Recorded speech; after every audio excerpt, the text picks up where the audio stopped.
let's take a look at where you can find the VIN number on a Volkswagen. The easiest place to find the VIN number, right there. Lower left corner of the windshield, you'll have the VIN number. You can see that without even opening the car, even if you don't have a key. The next place is right here. You can see the VIN number right there, 3. This also shows you where the vehicle was manufactured. This car was made in Mexico.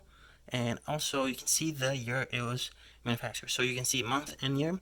So 10/20/15. But let's take a look where else you can find it. So right here, you'll also find it on the frame of the vehicle. So right there, you have the VIN number stamped. It will also be on the back, typically behind the license plate, or it also might be on the trunk, on the bottom, on the frame on the trunk.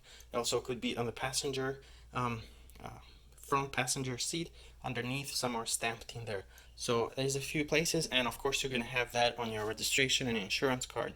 But the easiest place, find a Volkswagen VIN number, right there. You don't even need to open the hood. You can see that